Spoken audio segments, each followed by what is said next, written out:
Selamat datang, penjelajah waktu. Pernahkah kamu mendengar bisikan para dewa di balik badai? Atau jejak raksasa yang terukir di pegunungan? Di lekuk waktu, kita akan membuka lembaran kuno dan mengungkap cerita yang membentuk peradaban. Bersiaplah, karena mitos lebih dari sekadar dongeng. Pengantar menuju Kuruksetra, konflik abadi Dharma dan Adharma. Pada zaman dahulu kala, di tanah yang kini kita kenal sebagai India Utara, tercatatlah sebuah peristiwa monumental yang kelak menjadi inti dari peradaban dan filsafat Hindu.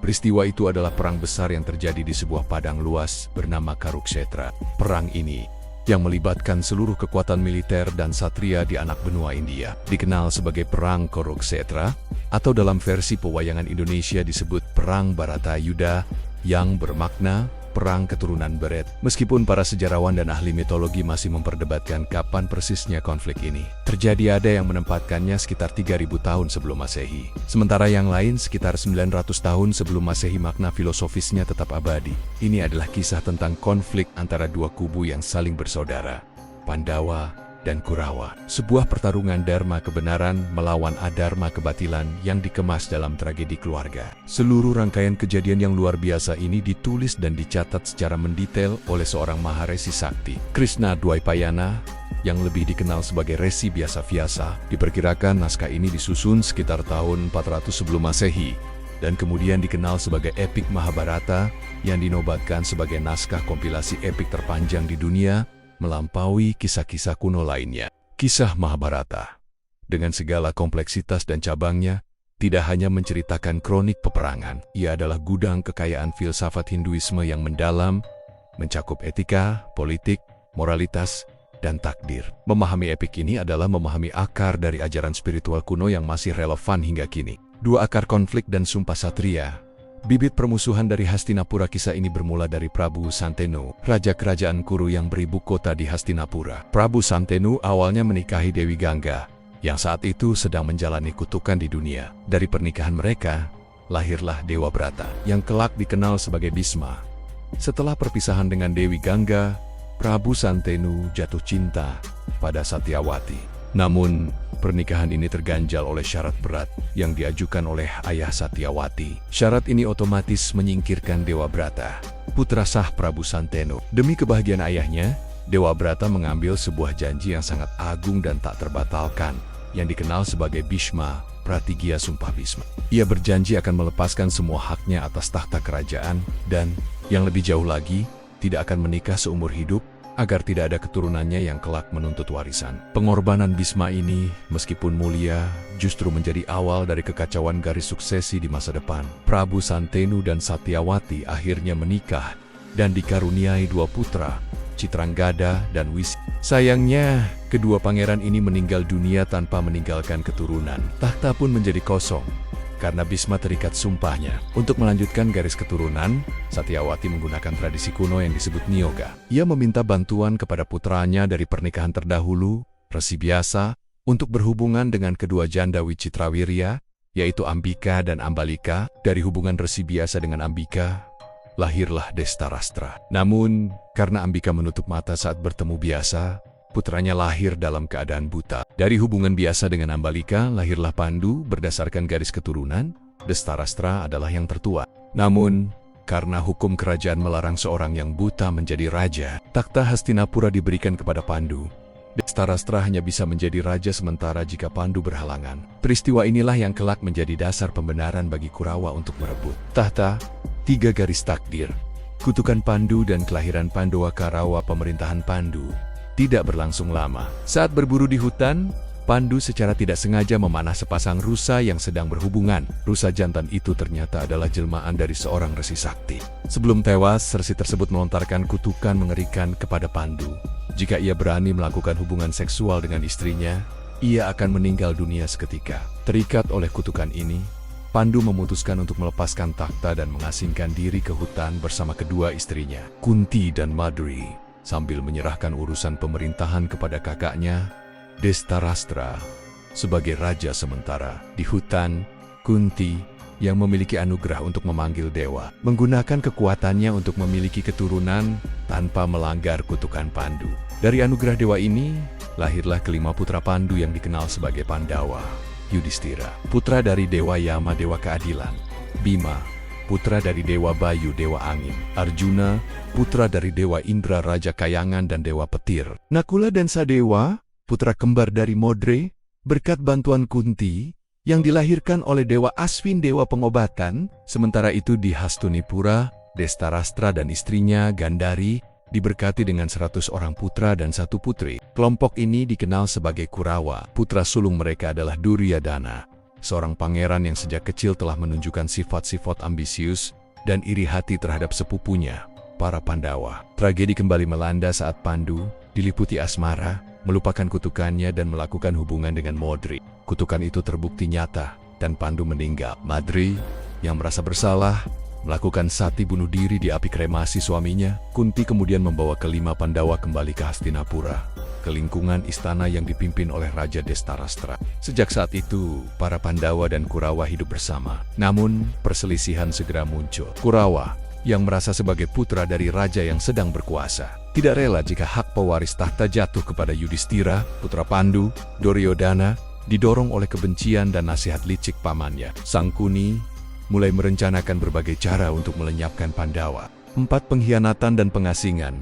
Keputusan yang memicu perang perselisihan antara dua kubu ini mencapai puncaknya ketika Duryodhana merencanakan pembunuhan massal. Ia mengundang Pandawa dan Kunti untuk berlibur di Waranawata dan menempatkan mereka di istana yang dibangun dari bahan mudah terbakar yang dikenal sebagai Laksa Grey Istana Lilin. Rencana jahatnya untuk membakar mereka hidup-hidup untungnya diketahui oleh Pandawa, dan mereka berhasil melarikan diri ke hutan melalui terowongan rahasia. Dalam masa pelarian ini, Pandawa menemui berbagai petualangan. Bima menikahi Arimbi, seorang raksasi yang melahirkan Gatotkaca, seorang pahlawan perkasa yang kelak memainkan peran penting dalam perang. Perjalanan mereka membawa Pandawa ke kerajaan Pancala, tempat Arjuna memenangkan sayembara untuk menikahi Drupadi, putri Raja Drupada. Ketika mereka pulang, Kunti yang belum tahu bahwa hasil meminta-minta yang dibawa adalah seorang putri, memerintahkan agar hasil itu dibagi rata di antara kelima putra. Karena menghormati perintah ibu dan menjunjung tinggi Dharma,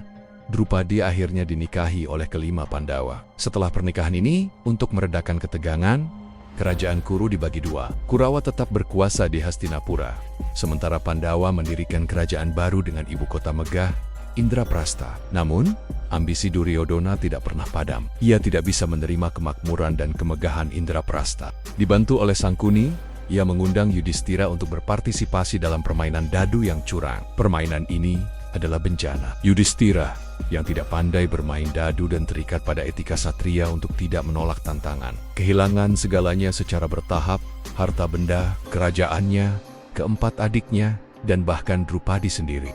Duryodhana, dalam puncak kesombongannya, memerintahkan agar Drupadi ditarik ke Balairung dan dipermalukan secara publik dengan usaha penelanjangan.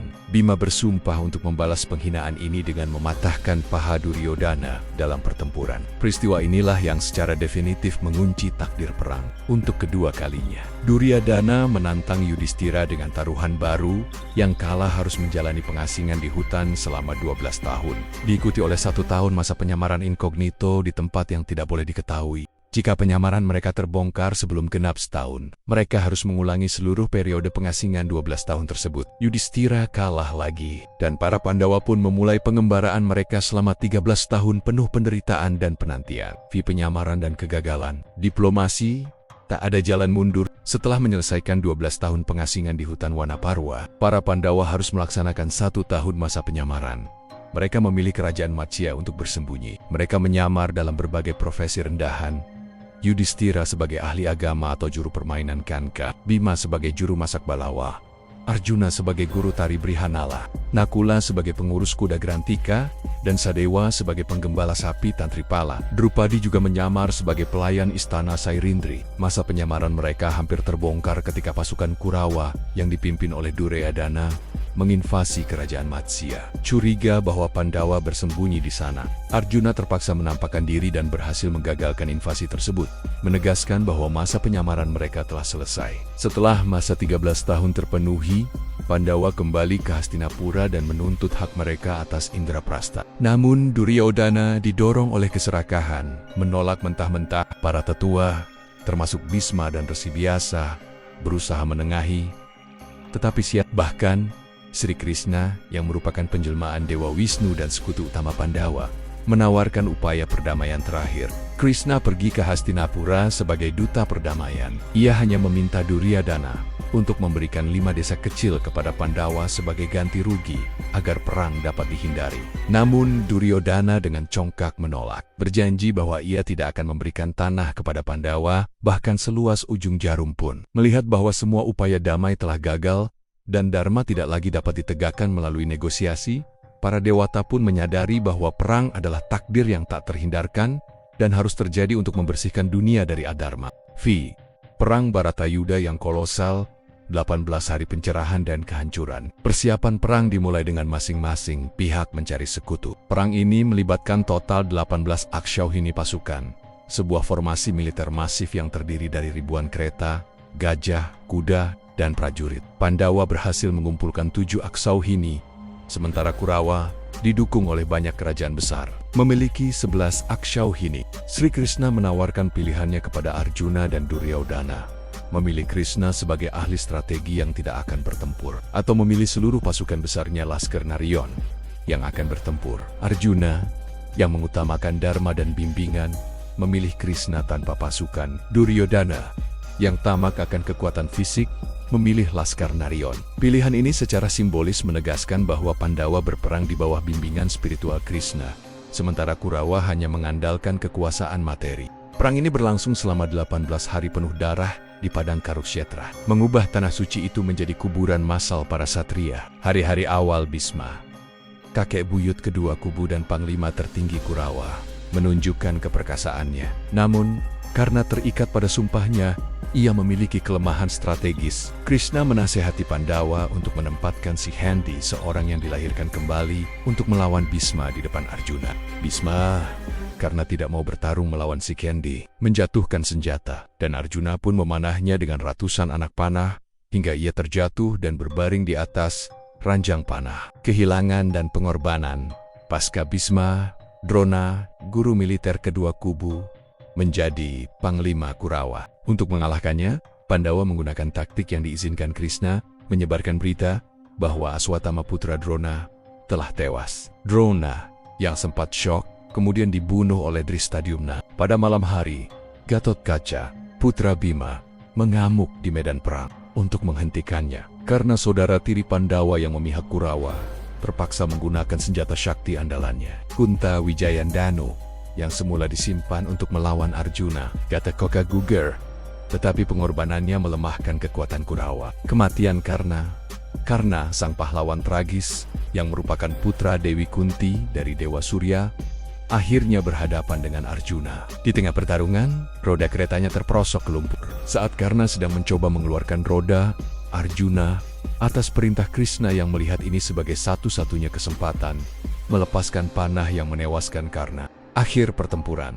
Perang diakhiri dengan duel maut antara Bima dan Duryodhana. Bima, mengingat sumpahnya di Balairung, menggunakan Godenia untuk memukul paha Duryodhana, melanggar aturan duel yang melarang menyerang bagian bawah pusar. Namun hal ini dibenarkan oleh Sri Krishna sebagai pembalasan yang sah atas penghinaan terhadap Drupadi. Setelah 18 hari, perang berakhir. Dari jutaan prajurit yang terlibat, hanya segelintir satria yang tersisa hidup, termasuk kelima Pandawa, Yuyutsu satu-satunya putra Dhritarashtra yang memihak Pandawa, Satyaki, Aswatthama, dan Kertawarma. 7 pasca perang dan perjalanan abadi menuju moksha dengan tewasnya Kurawa, Yudhishthira dinobatkan sebagai Raja Hastinapura yang baru. Ia memimpin kerajaan dalam kedamaian dan keadilan, tetapi dengan hati yang diselimuti kesedihan yang mendalam atas kematian seluruh keluarga dan kerabatnya. Selama 15 tahun, Yudhishthira memerintah dengan damai, didampingi oleh Dhritarashtra dan Gandhari, yang memilih untuk hidup rukun dengan Pandawa meski putra-putra mereka tewas di tangan Pandawa.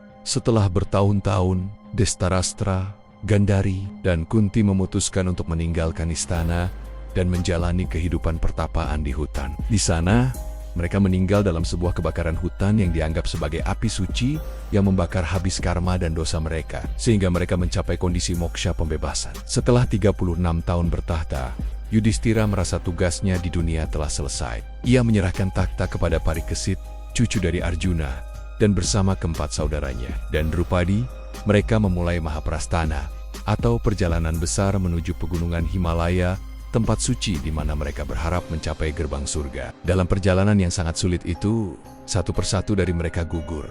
Pertama Drupadi, kemudian Sadewa, Nakula, Arjuna, dan terakhir Bima. Mereka gugur karena masing-masing memiliki cacat moral kecil yang harus ditebus dalam kehidupan. Misalnya, Drupadi terlalu mencintai Arjuna.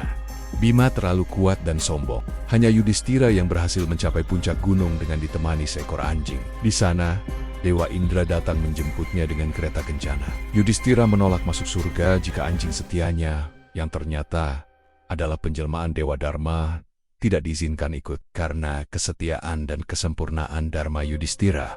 Ia pun diizinkan masuk surga. Kisah Mahabharata diakhiri dengan pencerahan. Setelah penebusan dosa di neraka dan pembersihan jiwa, semua satria yang gugur dalam perang Kurukshetra, termasuk Pandawa Kurawa, dan Karna pada akhirnya mencapai surga dan berkumpul di kediaman para dewa dengan hati yang telah berdamai. Kisah ini mengajarkan bahwa meskipun ada konflik dan penderitaan di dunia, tujuan akhir dari setiap jiwa adalah pembebasan dan penyatuan kembali dalam damai abadi. Kisah Mahabharata ini, yang meliputi filsafat, sejarah, dan drama keluarga yang luar biasa, adalah harta karun tak ternilai bagi peradaban dunia. Jika Anda merasa terinspirasi oleh tema-tema besar tentang dharma, pengorbanan, dan takdir yang tak terhindarkan ini, kami mengundang Anda untuk mendalami lebih jauh kekayaan budaya yang terkandung di dalamnya. Bagikan kisah epik ini kepada teman dan keluarga Anda, agar warisan sejarah dan filosofis ini terus hidup. Tuliskan di kolom komentar tokoh mana yang paling menginspirasi Anda, atau adegan mana yang menurut Anda paling heroik atau tragis. Langganan saluran ini untuk mendapatkan lebih banyak konten mendalam tentang mitologi dan sejarah dunia. Mari kita jaga api kisah-kisah agung ini tetap menyala.